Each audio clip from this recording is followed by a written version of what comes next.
लगभग एप्रिल અને મે મહિનો લોકડાઉનની પરિસ્થિતિથી ગુજરાતની 6.5 કરોડની જનતા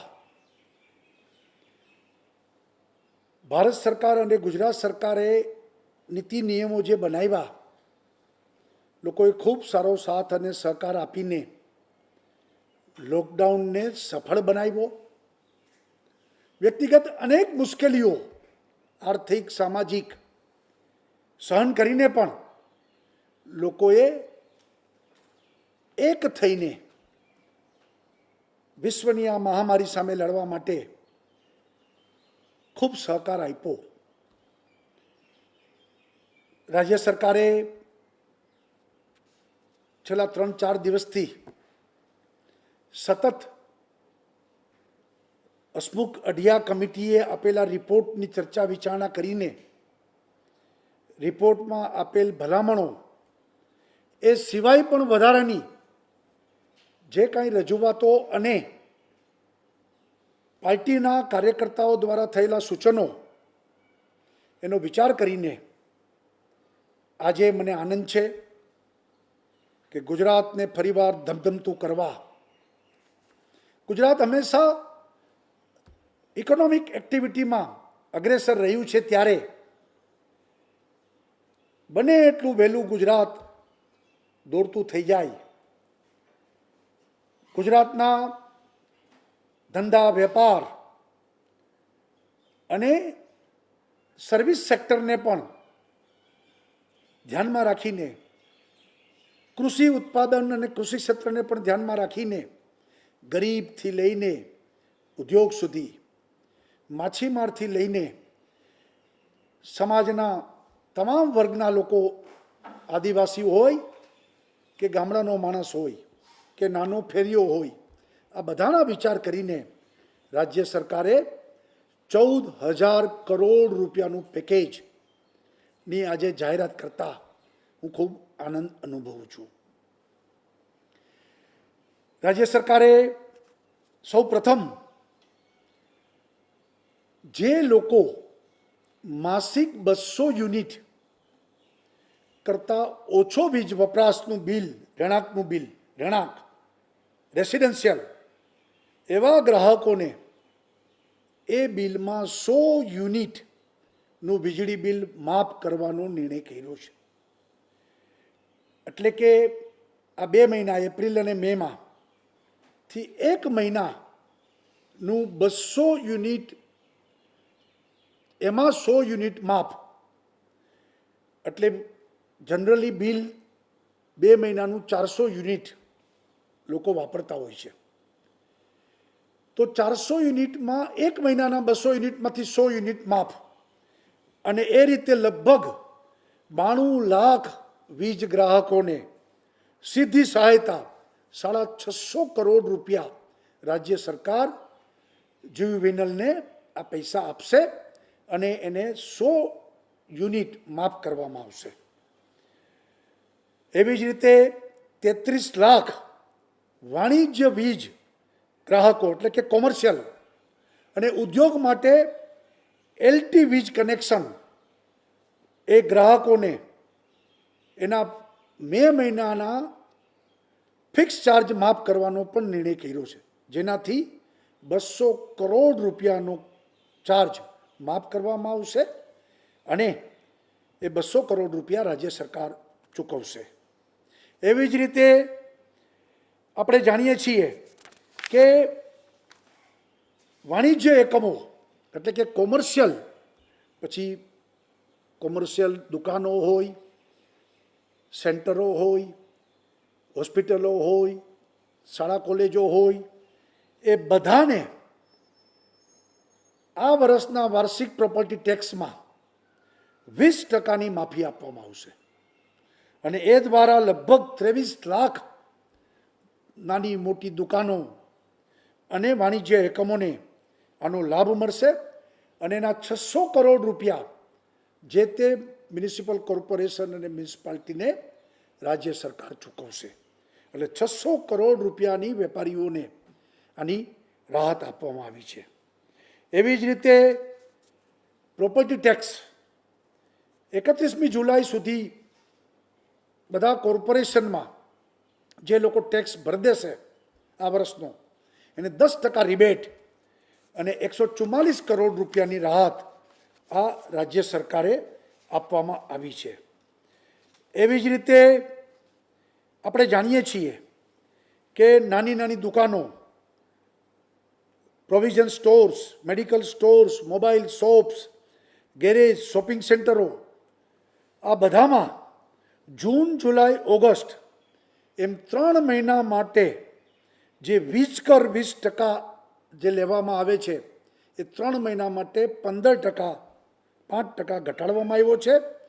30 લાખ દુકાનદારો, વેપારીઓ, કારીગરો એ બધાને એનો લાભ મળશે અને 80 કરોડ રૂપિયાની આર્થિક રાહત રાજ્ય સરકારે આપી છે. એવી જ રીતે લોકડાઉનને કારણે નાગરિકોને પરિવહન, ખાસ કરીને લક્ઝરી બસો, ટેક્સીઓ, આ બધાને, જીપો, આ બધાને ખૂબ અસર પડી છે. ચાલ્યા જ નથી ધંધા. અને એટલા માટે રાજ્ય સરકારે નક્કી કર્યું છે કે લક્ઝરી બસો, કોન્ટ્રાક્ટ કેરેજ બસો, જીપ, ટેક્સી, મેક્સી કેબ, આ બધાને 1 એપ્રિલથી 30 સપ્ટેમ્બર સુધી 6 મહિનાનો ટેક્સ, રોડ ટેક્સ સંપૂર્ણ માફ કરવામાં આવે છે, જેનાથી 63,000 વાહન અને 221 કરોડનો રોડ ટેક્સ પણ રાજ્ય સરકારે માફ કર્યો છે. જીઆઈડીસીના પણ ઘણા બધા પ્રશ્નો હતા. જીઆઈડીસી ધમધમતી થાય, ઉદ્યોગો કામ કરતા થાય તો અનેક લોકોને રોજીરોટી આપે અને એ દ્રષ્ટિથી 460 કરોડ રૂપિયા જીઆઈડીસીમાં પછી બાકી લેણા હોય, એને ઉપર પેનલ્ટી ચડેલી હોય, વ્યાજ ચડેલી હોય, આ બધામાં આ પેનલ્ટી, વ્યાજ એ પ્રકારે જે કાંઈ હર્ડલ્સ હતા એ દૂર કરીને ઝડપથી ઉદ્યોગો કામે લાગી જાય એટલા માટે 460 કરોડ રૂપિયાની એમાં પણ જીઆઈડીસીના અલગ અલગ નિર્ણયો કરી અને એમાં પણ રાહત આપવામાં આવી છે. સાથે સાથે ઉદ્યોગ પ્રવૃત્તિઓને વેગવાન બનાવવા 768 કરોડની કેપિટલ અને વ્યાજ સબસિડીનું 31 જુલાઈ 2020 સુધીમાં ચૂકવણું કરવામાં આવશે. એનો મતલબ એ છે કે ઘણાની સબસિડીઓ બાકી હતી, પૈસા ચૂકવવાના, વ્યાજ સબસિડીઓ પણ દેવાની. સરકારે નિર્ણય કર્યો છે કે ઝડપથી એના હાથમાં પૈસા આવે તો એ પૈસા ઇકોનોમીને વધુ ફાસ્ટ બનાવે, એટલે ઉદ્યોગોને નાણાં ભીડ ન રહે, એટલા માટે પણ 768 કરોડ રૂપિયા ચૂકવવાનું રાજ્ય સરકારે નિર્ણય કર્યો છે અને મોટી રાહત લોકોને મળશે. અને આ 1 મહિનામાં જ અમે લોકો મોડામાં મોડું જેને કહીએ તો હવે જુલાઈ 15 સુધીમાં આ વિષય ચૂકવણી થઈ જાય અને લોકોને પૈસા એના ઉપયોગી બને. ટેક્સટાઇલ ઉદ્યોગોને પણ 450 કરોડની કેપિટલ સબસિડી, કેપિટલ અને વ્યાજ સબસિડીનું ચૂકવણી પણ કરવાનું નક્કી કર્યું છે. એ પણ જુલાઈમાં ચૂકવવામાં આવી જશે. એવી જ રીતે મેગા ઇન્ડસ્ટ્રીઝના જે કંઈ 150 કરોડ રૂપિયાની કેપિટલ અને વ્યાજ સબસિડી પણ એનું પણ ચૂકવણું ઝડપથી કરશે. ખાસ કરીને જીએસટીમાં રિફંડ લગભગ 3200થી વધુ વેપારી સંસ્થાઓ 1200 કરોડનું જે પડતર વેટ અને જીએસટી રિફંડ જે છે એ પણ જુલાઈ સુધીમાં ચૂકવવાનો પણ સરકારે નિર્ણય કર્યો છે, જેથી વેપારીઓને એ નાણાં ભીડ ન રહે અને આગળ એ લોકો વધી શકે. એવી જ રીતે રાજ્ય સરકારે હાઉસિંગ સેક્ટરમાં ખાસ કરીને હાઉસિંગ સાથે ઘણી બધી રોજગારી જોડાયેલી હોય છે. અનેક લોકો એમાંથી રોજગાર મેળવતા હોય છે. પછી કડિયા કામ હોય, સુતારી કામ હોય, પ્લમ્બર કામ હોય, ઇલેક્ટ્રિશિયનનું કામ હોય, ફર્નિચરનું કામ હોય, આ બધા લોકોને કામને વેગ મળે એટલા માટે એફોર્ડેબલ હાઉસિંગ ક્ષેત્રમાં આપણે 1,60,000 નવા મકાનો એફોર્ડેબલ હાઉસિંગના ગરીબ અને મધ્યમ વર્ગના લોકોને મળે એટલા માટે 1,000 કરોડ રૂપિયાની સબસિડી રાજ્ય સરકાર ચૂકવશે અને આ ક્ષેત્રમાં પણ ખૂબ ચેતનવંતું બને એ માટે પણ રાજ્ય સરકારે નિર્ણય કર્યો છે. આપણે 24 લાખ ખેડૂતો 39,000 કરોડ રૂપિયાની ટૂંકી મુદતનું પાક ધિરાણ 0% વ્યાજે આપવામાં આવે છે. સહકારી બેન્કો, રાષ્ટ્રીયકૃત બેન્કો દ્વારા ચૂકવાય છે અને એટલા માટે 410 કરોડ રૂપિયા એ સબસિડી રાજ્ય સરકાર ચૂકવશે અને 31મી ઓગસ્ટ સુધી આ લોકોને વ્યાજ ભરવું ન પડે લોનનું, એની પણ વ્યવસ્થા રાજ્ય સરકારે કરી છે. દેશી ગાય આધારિત પ્રાકૃતિક ખેતી એટલા માટે પણ રાજ્ય સરકારે 900 રૂપિયા એક ગાયને, જે લોકો પ્રાકૃતિક ખેતી કરવામાં આવતા હશે એને દર મહિને 900 રૂપિયા એક ગાય માટે સબસિડી, જેથી કરીને 10,800ની આર્થિક સહાય વાર્ષિક આપણે આપશું. લગભગ 61,000 ખેડૂતો આનો લાભ લેશે અને પ્રાકૃતિક ખેતીને વેગ મળશે. લગભગ 67 કરોડ રૂપિયા એ પણ રાજ્ય સરકાર ચૂકવશે. મુખ્યમંત્રી પાક સંગ્રહ યોજના એ અંતર્ગત ખેતરોમાં ખેડૂતો નાના નાના ગોડાઉનો બનાવે, ઝડપથી કામ થાય એટલા માટે એકમ દીઠ 35,000 રૂપિયાની સહાય, એટલે એક ખેતરમાં એક ગોડાઉન બનાવે એનો જે ખર્ચ થશે એમાં 35,000 રૂપિયા રાજ્ય સરકાર સહાય આપશે. 350 કરોડ રૂપિયા તાત્કાલિક એને આપણે આપીશું અને ઝડપથી આ પૈસા પણ લોકો વચ્ચે જાય અને ખેતરોમાં ગોડાઉનો બને, અનાજો બગડે નહીં, ખેડૂતને નુકસાન ના જાય એ માટે પણ સરકારે આ અંગેની પણ નિર્ણય કરીને આ પેકેજમાં લેવામાં આવ્યું છે. તાજેતરમાં ભારત સરકારે એક યોજના જાહેર કરી છે જેમાં મત્સ્ય ઉદ્યોગો માટે જરૂરી ફિશિંગ બોટ, ફિશિંગ નેટ, મત્સ્ય બીજ વગેરે 40 ઇનપુટ સાધનો એ લોકોને ખરીદવા માટે જે કંઈ ખરીદશે એમાં 200 કરોડ રૂપિયાની રાજ્ય સરકાર સબસિડી આપશે. કેન્દ્ર સરકાર પણ સબસિડી આપશે અને રાજ્ય સરકાર પણ સબસિડી આપશે અને આ ઉદ્યોગોમાં પણ ખૂબ વેગવંતું બને અને ગુજરાત એ દરિયાકાંઠો ધમધમતો બને એ માટે પણ રાજ્ય સરકારે ફિશરીઝ ક્ષેત્રમાં પણ આ પેકેજનો ઉપયોગ કરવાની વાત કરી છે. આત્મનિર્ભર ગુજરાત 1 લાખ રૂપિયા કોઓપરેટિવ બેન્કો, ક્રેડિટ સોસાયટીઓ આ બધી લોન આપવાની છે. એમાં રાજ્ય સરકારે નક્કી કર્યું છે મુજબ 6% ઇન્ટરેસ્ટ સબસિડી રાજ્ય સરકાર આપશે, વાર્ષિક 2% જ ખાલી જે તે અરજદાર એને ચૂકવવાના રહેશે. 1 લાખ રૂપિયા સુધીની મુદતમાં એ આપણે આત્મનિર્ભર ગુજરાત પાર્ટ 1 આપણે જાહેર કરેલું. આ વખતે બીજું પાર્ટ 2 જાહેર કર્યું છે આપણે, જેમાં 1 લાખથી 2.5 લાખ સુધી બેન્કો, કોઓપરેટિવ ક્રેડિટ સોસાયટીઓ એ બધા લોકો લોન આપશે.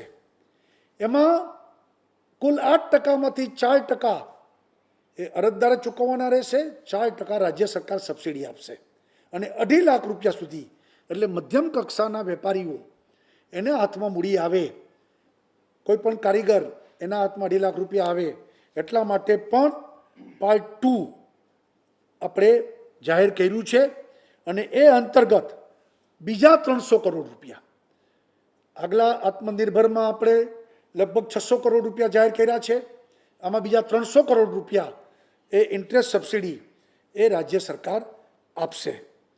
મહિલાઓને સ્વરોજગારી માટે મહિલા ઉત્કર્ષ જૂથોને, સખી મંડળોને 0%થી લોન એ મળી રહે એટલા માટે આપવામાં આવશે, જેના 200 કરોડ રૂપિયા એ વ્યાજ સહાય માટે પણ રાજ્ય સરકારે આ વિતરણ કરવાનું નક્કી કર્યું છે. એવી જ રીતે માનવ ગરિમા કલ્યાણ યોજના અને એ અંતર્ગત આપણે 32,000થી વધુ લાભાર્થીને ઝડપથી જ આપણે એ પોતે સ્વનિર્ભર બને એટલા માટે સાધનો એમને આપવાના અને એના આધાર ઉપર એ રોજીરોટી કમાતો થાય એટલા માટે 25 કરોડ રૂપિયા પણ રાજ્ય સરકારે જાહેર કર્યા છે. એવી જ રીતે આ પેકેજમાં આદિવાસી શ્રમિક, ગુજરાતના કોઈ પણ જિલ્લાનો આદિવાસી શ્રમિક એ બીજે કામ કરવા માટે, પછી બાંધકામ ક્ષેત્રે કામ કરવા જાય, ખેત મજદૂર તરીકે પણ કામ કરવા જાય, એને પોતાના ગામમાં મકાન બનાવવું હોય, પાકું મકાન, તો એટલા માટે 35,000 રૂપિયાની સબસિડી એમને આપવામાં આવશે, જેથી ગુજરાતના તમામ આદિવાસી શ્રમિકોને પોતાના ઘરનું ઘર પાકું બની રહે પોતાના ગામમાં. એટલા માટે પણ 350 કરોડ રૂપિયા રાજ્ય સરકારે આદિવાસી શ્રમિકો માટે ફાળવવામાં આવ્યા છે. લારી પાથરણાવાળા લોકો ગરમી, ઠંડી, વરસાદ અને એને મોટી છત્રી આપવી, જેથી કરી સોશિયલ ડિસ્ટન્સ પણ જળવાય અને આ બધાથી એને રક્ષણ પણ મળે, એટલા માટે 10 કરોડ રૂપિયા અને ઝડપથી છત્રીઓ રાજ્ય સરકાર આપીને એમને પણ ઉપયોગી થશે. એવી જ રીતે આપણે શ્રમિકો માટે, એના આરોગ્ય માટે ધન્વંતરી રથો એ વધારવાનો નિર્ણય કર્યો છે. 20 નવા રથ અને 25 કરોડ રૂપિયા એ એમના માટે પણ આપણે ફાળવવા માટેનો રાજ્ય સરકારે નિર્ણય કર્યો છે. સૂક્ષ્મ, લઘુ, મધ્યમ ઉદ્યોગોને પ્રોત્સાહન મળી રહે એટલા માટે GIDCમાં પણ અનેક નિર્ણયો કરવામાં આવ્યા છે. MSME માટે ભારત સરકારનું જે પેકેજ છે એ પેકેજ ઝડપથી એને પ્રાપ્ત થાય એના માટે જિલ્લે જિલ્લે નોડલ ઓફિસરો નિમીને એને પણ પૈસા મળી રહે એની પણ વ્યવસ્થા આ રાજ્ય સરકારે કરી છે. એવી જ રીતે રાજ્ય સરકારે રાષ્ટ્રીયકૃત બેન્કો સાથે સૂક્ષ્મ લઘુ વ્યાજ, લઘુ મધ્યમ કદના ઉદ્યોગોને ધિરાણ માટે વ્યાજના દરને ધ્યાનમાં રાખીને હાલના વ્યાજના દર 12% ઘટાડીને 10%નો જે નિર્ણય થયો છે એ માટે પણ સબસિડી રાજ્ય સરકાર આપશે. એવી જ રીતે અનેક અલગ અલગ ક્ષેત્રો, જેમ ગરીબ લોકો માટે અત્યાર સુધીમાં આપણે 5 વખત મફત અનાજ એ બધું પૂરું પાડવામાં આવ્યું. આપણે કરોડો કુટુંબોને આ રીતે આ કોવિડમાં મદદ કરવામાં આવી. દિવ્યાંગ, વૃદ્ધ, વિધવા આ બધાને પણ પેન્શનોના ઝડપથી પૈસા મળી રહે એની ચૂકવણી કરવામાં આવી છે. ખેડૂતોને 2,000 રૂપિયા એમને જે કિસાન સન્માન નિધિમાં મળે છે એ પૈસા પણ એમના ખાતામાં પહોંચાડવાની વ્યવસ્થા કરવામાં આવી. અને ઓવરઓલ જેને કહીએ કે રાજ્ય સરકારે દરેક વ્યક્તિ, દરેક ક્ષેત્રોને ધ્યાનમાં રાખીને એને ધબકતા કરવા માટેનો આપણો આ પ્રયત્ન છે. મુખ્યમંત્રી રાહત ફંડમાંથી પણ મોટી અસર મહાનગરોમાં થઈ છે. એટલે 100 કરોડ રૂપિયા 8 મહાનગરપાલિકાને મુખ્યમંત્રી રાહત ફંડમાંથી 100 કરોડ રૂપિયા ફાળવવામાં આવશે અને 100 કરોડ રૂપિયા જે હેલ્થ વિભાગ જે કોવિડ માટે કામ કરી રહ્યા છે એને 100 કરોડ રૂપિયા એમ કરીને 200 કરોડ રૂપિયા મુખ્યમંત્રી રાહત ફંડમાંથી પણ આ કોવિડના સંદર્ભમાં આપણે ફાળવ્યા છે. આ રીતે આખું પેકેજ જેને કહીએ લોકો સુધી પહોંચાડ્યું છે. આપણે બધાને ખબર છે કે 1,000 રૂપિયા 65 લાખ પરિવારોને સીધા ખાતામાં આપણે એપ્રિલ મહિનામાં આપ્યા છે. 650 કરોડ રૂપિયા રાજ્ય સરકારે ચૂકવી પણ દીધા છે. એટલે સર્વહિત માટે, બધાના માટે આ આખું પેકેજ 14,000 કરોડ રૂપિયા આપણે આપ્યા છે અને એનાથી ગુજરાતને આખું ધબકતું કર્યું છે. 120 કરોડ રૂપિયા એસટીને પણ જે નુકસાન થયું છે એને પણ ફાળવવામાં આવ્યા છે, જેથી ફરીવાર એસટી પોતે કામ કરતી થાય અને આમાંથી બહાર નીકળી શકે. તો હું એમ માનું છું કે ગુજરાત સરકાર દ્વારા પહેલી વખત 14,000 કરોડ રૂપિયાનું પેકેજ, આવડું મોટું પેકેજ કદી ભૂતકાળમાં અપાણું નથી. આ વખતે રાજ્ય સરકારના બધા અમે મંત્રીઓ અધિકારીઓ સાથે મળીને તમામ ક્ષેત્રોને ધ્યાનમાં રાખી અને ગુજરાત વાઇબ્રન્ટ ગુજરાત બને, ગુજરાત અગ્રેસર રહે, ગુજરાત ઉદ્યોગ વેપાર માટે આખી દુનિયા માટે બેસ્ટ ડેસ્ટિનેશન બની રહે અને ઝડપથી બધું પુનઃસ્થાપિત થાય એ માટે આજે આ એક પેકેજની જાહેરાત